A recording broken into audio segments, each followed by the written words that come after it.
अस्सलाम वालेकुम बच्चों। आज मैं आपको बताऊंगी कि बाग़ फदक क्या था और ये रसूल अल्लाह सल्लल्लाहु अलैहि वसल्लम को कैसे मिला। बच्चों, आज से तकरीबन 1400 साल पहले जब इमाम अली अलैहिस्सलाम ने मरहब को मारकर खैबर फतह किया तो यहूदियों को बहुत बड़ी शिकस्त हुई।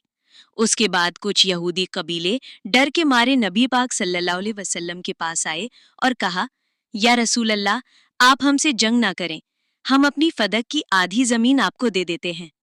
नबी पाक सल्लल्लाहु अलैहि वसल्लम ने ये पेशकश कबूल कर ली।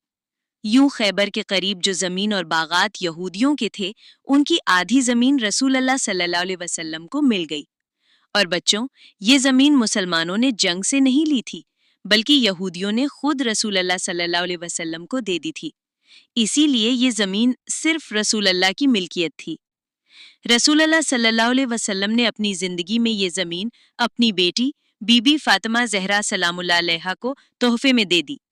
फिर बीबी जहरा ने जनाबी अली अलैहिस्सलाम से कहा कि वहां कुछ मुलाजिम रख दिए जाएं जो बाग की देखभाल करें।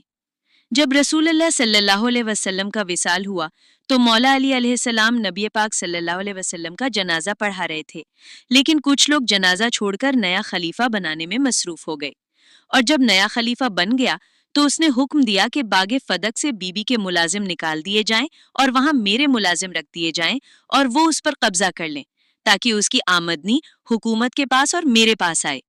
जनाब फातिमा सलामुल्लाह और मौला अली अलैहिस्सलाम को इससे महरूम कर दिया जाए। जब बीबी फातिमा सलामुल्लाह अलैहा को ये खबर मिली तो आपने पैगाम भेजा कि मेरे मुलाजिमों को क्यों हटाया गया, ये तो मेरा बाग है। जवाब दिया गया, अब ये जमीन आपकी नहीं। हज़रत मोहम्मद सल्लल्लाहु अलैहि वसल्लम ने फरमाया था कि हम नबियों की कोई विरासत नहीं होती, हम जो भी छोड़कर जाते हैं वो सदका है। ये सुनकर बीबी ने बनी हाशिम की औरतों को जमा किया और फरमाया, मैं अपना हक लेने दरबार जाऊंगी। फिर बीबी ने चादर ओढ़ी, इमाम हसन और इमाम हुसैन अलैहिस्सलाम को साथ लिया और बाबा की तहरीर उठाकर दरबार में चली गईं। दरबार में बीबी 4 घंटे तक दरबार में खड़ी रहीं। लोग कुर्सियों पर बैठे रहे। जब बीबी ने अपना हक मांगा तो उनसे गवाह तलब किए गए। बीबी ने तहरीर भी दिखाई और गवाह भी पेश किए, लेकिन उन्होंने गवाहों को झुटला दिया और तहरीर फाड़कर जमीन पर फेंक दी।